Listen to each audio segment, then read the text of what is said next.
Mobile কেনার জন্য, কি কেনার জন্য? একটা লেট, এটা একবারে দেবে কয়বার? একবারে দেবে, 20,000 টাকা দেবে। এখন আসেন, আপনি আপনার তিনটা ব্যক্তির কাছে, তিনটা ব্যক্তি জন্য ঠিক এইভাবে করে আরো তিনটা ব্যক্তি যখন এসে হয়ে যাবে, কয়জন?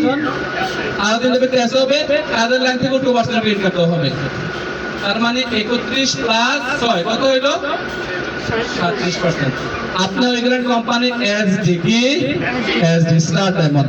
স্টার ডায়মন্ড হওয়ার কারণে বোনাস কত পার্সেন্ট পাচ্ছেন? 71। 37%। কত পার্সেন্ট?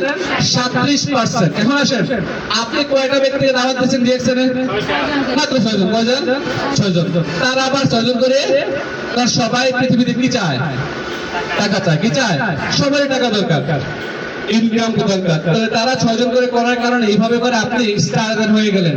আপনি স্টেজন হওয়ার পরে 6টা ব্যক্তি স্টেজন হয়েছে পরে আপনার ডায়মন্ডের ইনকাম কত পার্সেন্ট? 71%। আপনি কিন্তু একা ছিলেন, খেয়াল করছেন? আপনি কি একা ছিলেন? আপনি একা ছিলেন, আজকে কি আপনি একা আছেন? আপনার টিমে মিনিমাম 270 জন লোক আছে। কয়জন লোক? হিসাবটা বোঝেন নাই মনে হয়। 45 ইন্টু 6 দেন কত আসে? 45 ইন্টু 6 কতজন? 270 জন ব্যক্তি। তার মানে আপনার টোটাল টিম থেকে 270 জন ব্যক্তি আছে। এই 270 জন যদি তারপরের মাসে একটা করে সাবান সেল করে, তার মানে আপনার জন্য কয়টা সাবান সেল হইলো? 270টা সাবান সেল হইলো নাকি না? এই 270 জন ব্যক্তি যদি তারপরের মাসে 1 ঘন্টা করে তাদের জন্য কাজ করে, আপনার জন্য কয় ঘন্টা? 270 ঘন্টা। ক্যালকুলেশন বুঝতেছেন? আর এই ব্যবসায় এই ক্যালকুলেশনটা বলতে ব্যবসাটা মজা, ব্যবসাটা মজা। এই ক্যালকুলেশন না বোঝার কারণে অনেকেই ব্যবসাটা শুরু করে আবার ছেড়ে দেয়, শুরু করে ছেড়ে দেয়। মনে হয় যে আমাকে দিয়ে হবে না, আমি তো শেষ। ভাই 10 জনকে বলছি, কেউ প্রোডাক্ট নেয় না। তার মানে বুঝতে হবে আপনার বলার মধ্যে ভুল আছে। রাইট কিনা বলেন? হ্যাঁ, আপনি কনফিডেন্সিয়ালি বলতে পারেন নাই, প্রোডাক্ট ইনফরমেশন ঠিকঠাক মতো দিতে পারেন নাই, কারণ আপনি প্রোডাক্ট ইউজ করেন। আপনি বাকি দিচ্ছেন, বাকি কারকে দিচ্ছেন? কোম্পানিকে দিচ্ছেন না নিজেকে দিচ্ছেন? প্রোডাক্ট ইউজ করলে আপনার ভিতর থেকে এভাবেই কথা আসবে। রাইট কিনা বলেন? তাহলে প্রোডাক্ট কাজ করে কিভাবে? 71% প্রশ্ন, রাইট কিনা? যে ভাই আমি কাজ করলাম, 6 জনকে নিয়ে আসলাম, 6 জন স্টেশন হয়ে গেল, আমি বোনাস পেলাম 37%, 34% এক্সট্রা এটা করতে গিয়ে আসবে। এক্সাম্পল দিয়ে বলি, ধরেন আপনি একটা কোম্পানির ম্যানেজার, সেলসম্যান। কি? সেলসম্যান। আপনার বেতন 27,500। কত? 27,500। আপনি যখন ওই কোম্পানির ম্যানেজার হয়ে গেলেন, আপনার বেতন 1 লাখ। কত? 1 লক্ষ টাকা। আপনাকে কোম্পানি রুম দিচ্ছে, মোবাইল দিচ্ছে, মোবাইলের বিল দিচ্ছে, এবং কি আপনার কি গাড়ি যাতায়াত দিচ্ছে।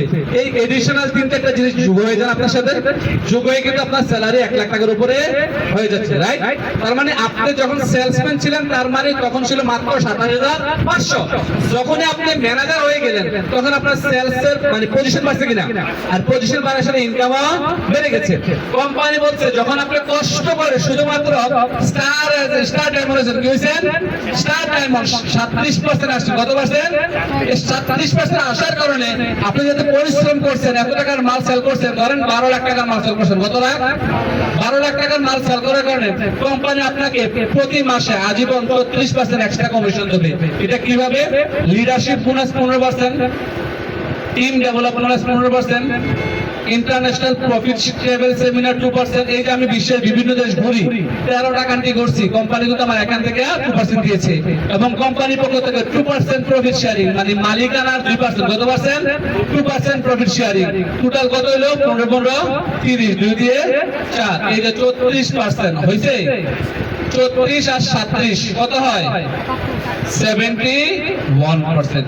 এই 71% ইনকাম আপনি প্রতি মাসে ট্যাক্স থেকে দিতে পারবেন। আর এই 71% কত আসে? কারো 50,000, কারো 60,000, কারো 70,000, কারো 80,000, কারো 1 লাখ প্লাস ইনকাম আসে। কারো 2 লাখ, কারো 10 লাখ, কারো 20 লাখ, কারো 1 কোটি, কারো 2 কোটি, কারো 15 কোটি, কারো 17 কোটি। কত? এক মাসে ট্যাক্স থেকে ইনকাম নেয় 17 কোটি টাকা। ইন্দোনেশিয়ান একজন কারণ অ্যাম্বাসেডর। কোন দেশি? এক মাসে ইনকাম নেয় কত?